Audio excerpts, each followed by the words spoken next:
Circulating tumor cells are the single best predictor of progression-free survival and overall survival of any independent marker.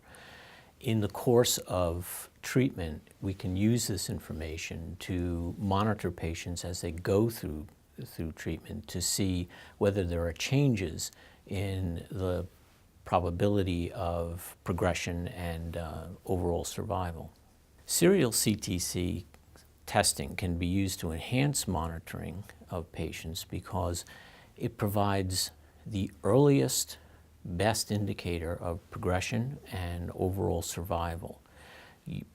Oftentimes seeing changes in CTCs well before any changes would be evident by other methods such as PSA in prostate cancer or imaging studies.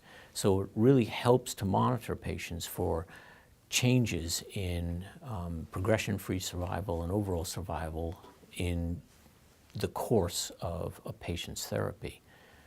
It can also be used to help monitor patients in those patients where other measures are not particularly easy or informative, such as in bone-only breast cancer. Sometimes circulating tumor cells can be a very helpful measure because the imaging studies are not quite as easy to interpret.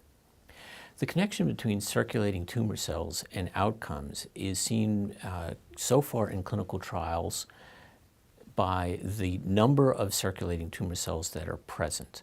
High numbers of circulating tumor cells is generally a poor prognostic sign, whereas low numbers or zero circulating tumor cells is a better prognostic sign for the patient. These numbers actually change over the course of therapy for many patients. And so when a patient has a high number of circulating tumor cells and is put on a presumably effective therapy, their numbers will go down. And this then translates into, for most patients and nearly all the time, that this will translate into an increase in overall survival and slower progression-free survival. So the clinical trials have borne out that the numbers of circulating tumor cells present is a very good indicator of these two very important very important parameters during treatment.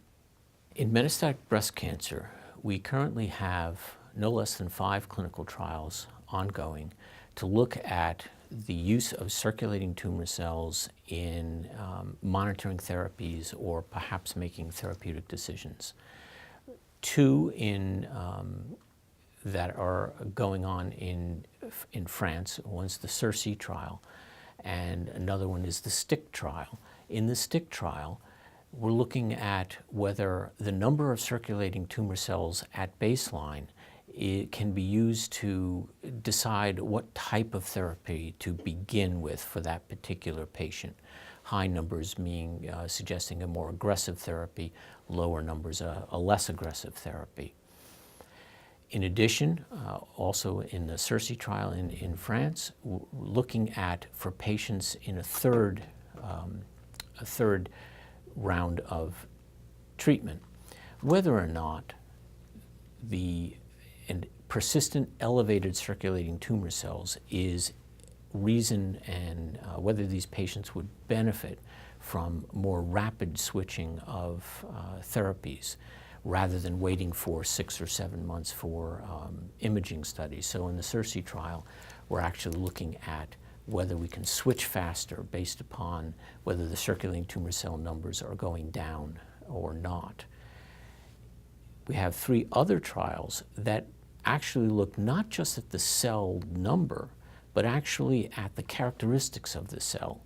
2 of them, one in Germany and one in France, where we're looking at HER2 expression in metastatic breast cancer in women, regardless of their original HER2 phenotype. And expression of HER2 on circulating tumor cells then suggests that these women may actually benefit from anti-HER2 type therapies. And so patients are then being placed on therapy based upon the phenotype of the circulating tumor cells. Here in the United States, we have the Connelly trial going, where we're actually looking at 4 different markers on the circulating tumor cells: the level of expression of estrogen receptor, the level of HER2 expression, BCL2, a marker for apoptosis, and Ki67, a marker of cell replication or mitosis. We believe, or we hope, that these markers and their relative levels of expression, along with the numbers of CTCs, may actually help guide whether a presenting patient is likely to respond and should be placed on hormonal therapy, or whether or not they're more likely to not respond to hormonal therapy and should really be placed first and go directly to chemotherapy based upon the phenotypic expression of the circulating tumor cells.